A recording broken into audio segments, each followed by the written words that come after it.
Indonesia adalah sebuah negeri yang pernah menjadi incaran banyak bangsa di dunia.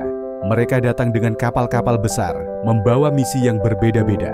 Tapi, apa alasan sebenarnya mereka ingin menguasai Indonesia? Dalam video ini, kita akan menjelajahi 8 alasan utama yang membuat Indonesia menjadi rebutan dunia, dari rempah-rempah hingga letak geografis wilayah Indonesia. Yuk, simak video ini sampai selesai.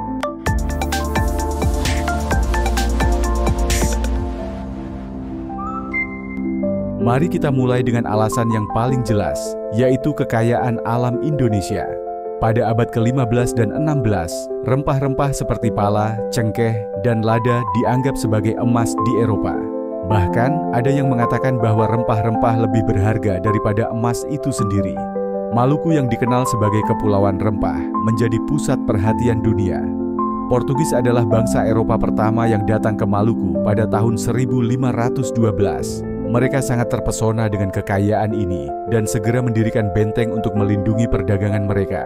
Namun, Portugis bukan satu-satunya yang mengincar kekayaan ini.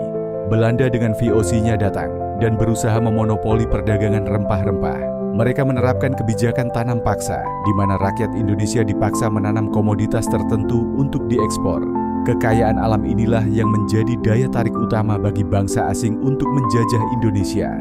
Selain kekayaan alam, bangsa asing juga ingin menguasai perdagangan dunia. VOC yang didirikan pada tahun 1602 adalah salah satu perusahaan dagang terbesar di dunia pada masanya.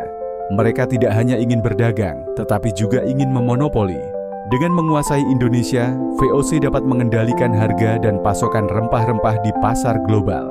Namun, monopoli ini membawa penderitaan bagi rakyat Indonesia.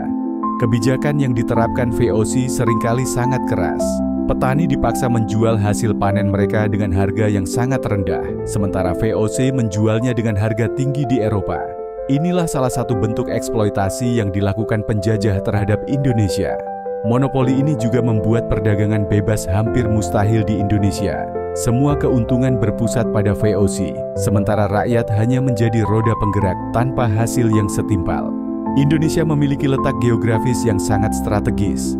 Terletak di antara 2 benua dan 2 samudra, Indonesia menjadi penghubung penting dalam jalur perdagangan internasional. Selat Malaka khususnya menjadi jalur perdagangan tersibuk di dunia pada masa itu. Bangsa asing menyadari bahwa menguasai Indonesia berarti mereka bisa mengontrol jalur perdagangan utama. Inggris misalnya, mendirikan koloni di Singapura untuk memperkuat pengaruh mereka di kawasan ini. Sementara itu, Belanda menjadikan Batavia sebagai pusat administrasi dan perdagangan mereka di Asia. Selain perdagangan, letak strategis ini juga menjadi alasan utama dalam konflik militer. Menguasai Indonesia berarti memiliki kendali atas rute perdagangan dan pertahanan penting di Asia Tenggara. Abad ke-17 dan 18 adalah masa ekspansi kolonial besar-besaran. Negara-negara Eropa seperti Spanyol, Portugal, Belanda, dan Inggris berlomba-lomba memperluas wilayah kekuasaan mereka. Indonesia dengan segala kekayaannya menjadi target yang sangat menarik. Bagi negara-negara Eropa, memiliki koloni bukan hanya tentang kekayaan, tetapi juga tentang status dan prestis. Semakin banyak koloni yang dimiliki, semakin besar pengaruh mereka di dunia. Namun, ekspansi ini tidak datang tanpa perlawanan. Rakyat Indonesia terus berjuang untuk mempertahankan tanah mereka, meskipun seringkali harus menghadapi kekuatan militer yang jauh lebih besar. Selain alasan ekonomi dan politik, penyebaran agama juga menjadi salah satu motivasi utama penjajahan. Bangsa Portugis misalnya, sangat aktif dalam menyebarkan agama Katolik di wilayah-wilayah yang mereka kuasai. Mereka mendirikan gereja-gereja dan sekolah-sekolah untuk mengajarkan agama kepada penduduk lokal. Namun, penyebaran agama ini seringkali dibarengi dengan upaya untuk memperkuat kendali politik mereka. Dengan menguasai aspek spiritual, penjajah berharap dapat mengendalikan masyarakat lokal dengan lebih mudah. Meskipun membawa ajaran baru, penyebaran agama seringkali meninggalkan dampak budaya yang signifikan, baik positif maupun negatif. Pada tahun 1942, Jepang datang dengan tujuan yang berbeda. Mereka tidak mencari rempah-rempah, tetapi ingin menjadikan Indonesia sebagai bagian dari Kekaisaran Asia Timur Raya. Jepang melihat Indonesia sebagai sumber daya yang dapat mendukung usaha perang mereka melawan sekutu. Namun, penjajahan Jepang juga membawa penderitaan. Ribuan orang dipaksa menjadi romusha atau pekerja paksa. Meskipun hanya 3 tahun, masa penjajahan Jepang meninggalkan luka mendalam dalam sejarah Indonesia. Meskipun Jepang berusaha membangun citra sebagai pembebas Asia, kenyataannya mereka juga melakukan eksploitasi yang tidak kalah parah dibandingkan penjajah Eropa.